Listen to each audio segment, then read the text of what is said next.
Hi guys, this is our first web video. This is Angela with the West Texas Talent Search, and joining me is Daniel Ryan, our director. Daniel, hello. Hi. Oh. Hi. Hi everybody. So it is September 10th. We are now a week away from our Noel Plaza event. And Daniel, why don't you tell us a little bit more about that event? Noel Plaza is our first outdoor event. I'm used to doing radio, so I'm just used to looking away, but I guess since we're doing video this time, we ran out of radio space, so we're stuck doing video today.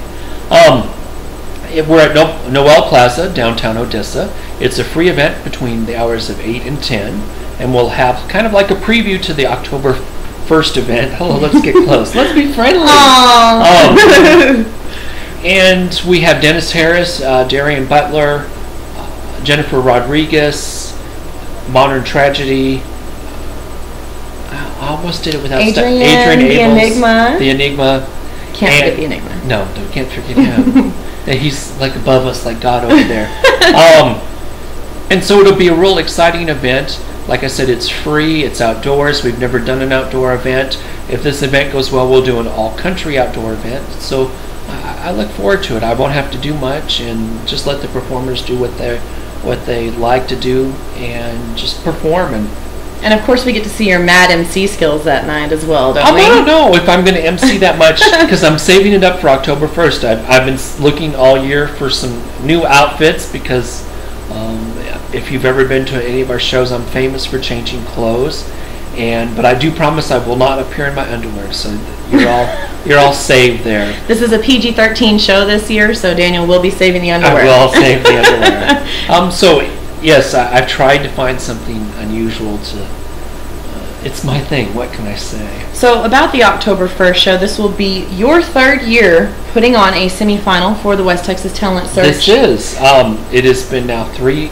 It's only been 2 years, but 3 events, and it seems longer. It seems like I've been doing this forever, but we've been doing this year since March, and so it's been 6 months, and to do an event for 6 months that's going to be like over in one night or 2 nights, a few hours. It's just like wow, yeah. So the first year we went up, we were at the Permian Playhouse.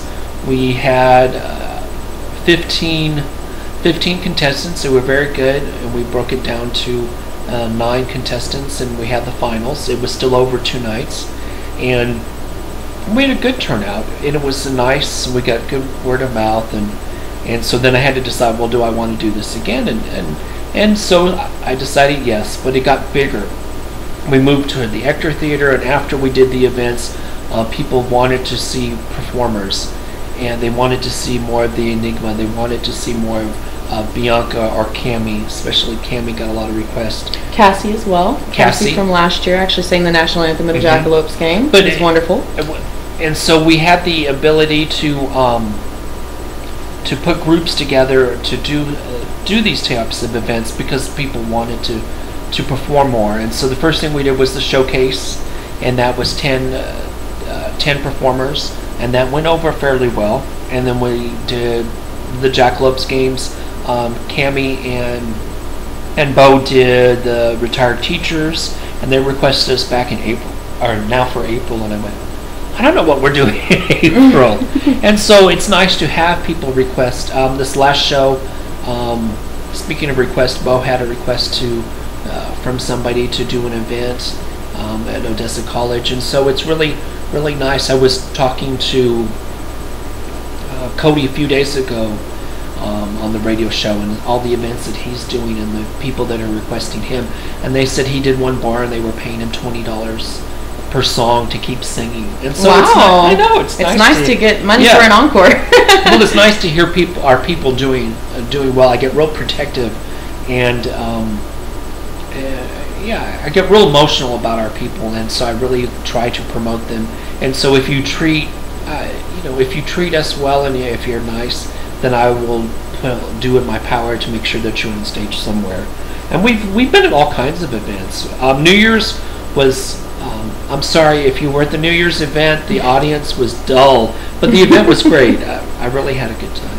Yeah, and in the crowd, I think most of them were either children in the bouncy castles or old people chowing on nachos. So it was a wonderful event. Yeah, Great stage. when you have a non-alcoholic event for New Year's Eve, when you have a bunch of people who can't drink, they tend to be less rowdy. They were less rowdy, so it was interesting. So not only are we, featuring all the events that we have done in the past, but we do have a few things coming up in the future besides just the contest events, such as the event that we have in January.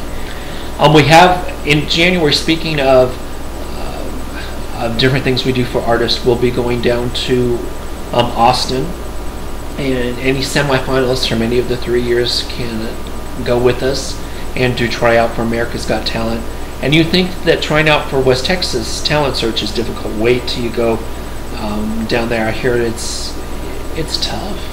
It's definitely tough, and standing in line amongst thousands of people for hours on hours in the hot Texas heat can break anybody down, but hopefully our talent is up to the challenge, right? We'll freeze in January. We'll definitely freezing in January. You guys can all go. I'll drop you off. I'll sit in the hotel. Daniel will just chill on the bus. Yeah, tell me afterwards. In the air conditioning or the heater. Yes. I look forward to the coolness. It's supposed to be this week. It's been down to the 80s, but I'd like a few 70s. Oh, definitely, definitely. So. But it's going to the January. We started out just doing the events to raise money for charity, which was always near and dear to my heart. But there's so much talent here, and I was really surprised, not by the fact that there's so much talent, but they had no place to perform, and they had no venues, and nobody was leading the way, letting them perform. And it was either a bar or you were, pretty much out of luck. And so since we started this, it's interesting. There's a lot more venues that have opened up, and people want to. I don't want to say steal, because of course my idea is not original in any way, shape, or form. But yeah, they take our ideas and they've changed the name and they have events. So at least it's more opportunity for people. So what can I say? If there's supposed to be a saying, if flattery is, or if imitation is the highest form of flattery. Yes, that's it. Yes, right there, definitely. yes. No, I completely understand. Yes. And you were talking about your relationship with all of our contestants over the past few years, and how it becomes so much more difficult as time goes by and you get to know these people.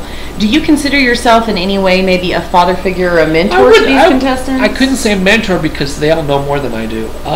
So I would definitely say a father figure, because I get to be real, like I said, real protective. And if anybody says anything negative about any of our talent, I'm the first one to say what we do is really good. And so and I guess just like a father figure, when you're in a competition and they don't make it, I have to be the one to say, I'm sorry you didn't make it. But and I know they feel bad, but I feel really, really bad the next day after a competition. Like with Shane, this is his third time competing, and so for some reason, if he didn't make it into the finals, it would be really difficult, because that's part of the history. And there was people who didn't compete this year that competed last year, but you can't have the same people. You have to have change. And I think the caliber of talent this year, is so overwhelming.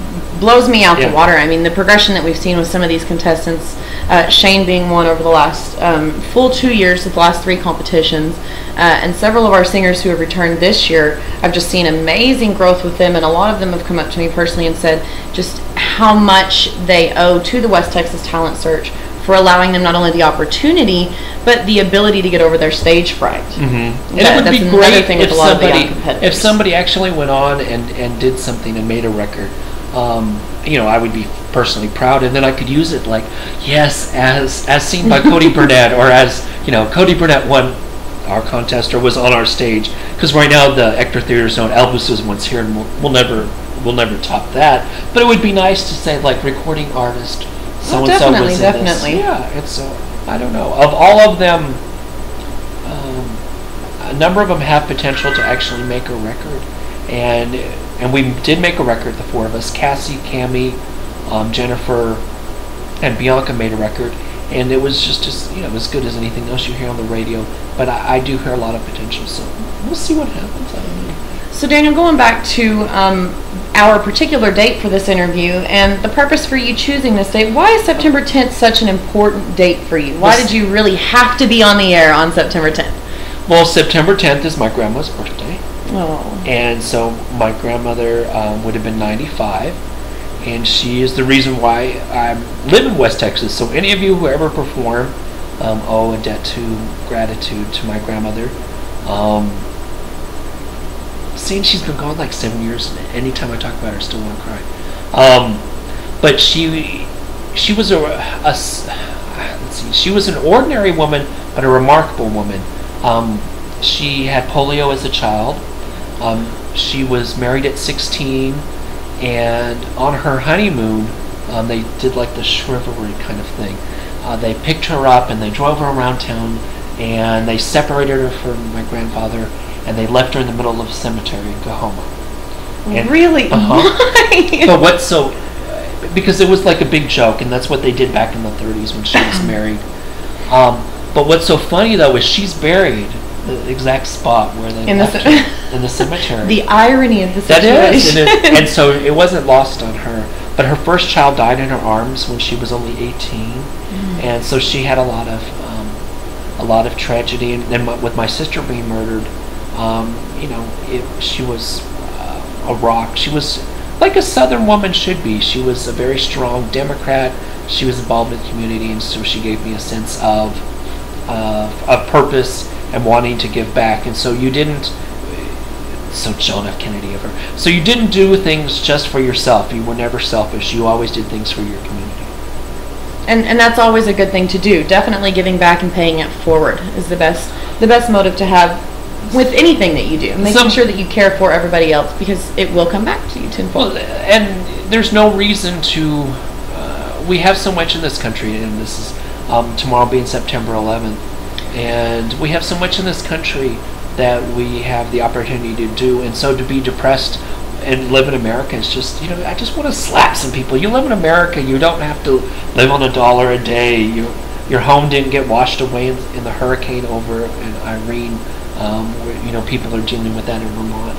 And so we're really spoiled, and so we don't give back. And as a country, we give less to charity per capita than any country, and so we're caught up in things, and it's disappointing. But we have two really great charities that we hope to raise at least $1,000 each for this time. So I'm excited about it. And those charities, just to say a little bit more about them, are the Children's Miracle Network. We've already made one donation to them, and that's a charity that Bo and Angela are both familiar with, and the Odessa Crisis Center, which they help operate a suicide hotline, and they help people in need. And so it's a crazy world lately. So we need to have some people there to help us. We need some help, yes. Yes, and we need to help the people that are there to help us. It goes around and around. Exactly. Yes, there you go. Exactly. Yeah. It's circles. Well, Daniel, I'd like to thank you for joining us today with our September 10th webcast. This is our September 10th, our only video webcast, because we ran out of room. So, and we would like to dedicate it to your grandmother. Oh, that would be nice. Yes, let's go ahead and dedicate it. And hello, this Doyle. webcast. It's your birthday if you listen to this. Hi, Doyle. Yeah, it's your birthday. And so tomorrow my guest is Shane Calvert, and on September 12th my guest will be Dennis Harris. And so we look forward to that. I know that Shane's going to sing for us tomorrow. So great. Yeah, that'll be good. Look forward to hearing that. Okay, everybody. Bye. Bye. This has been the West Texas Radio Network.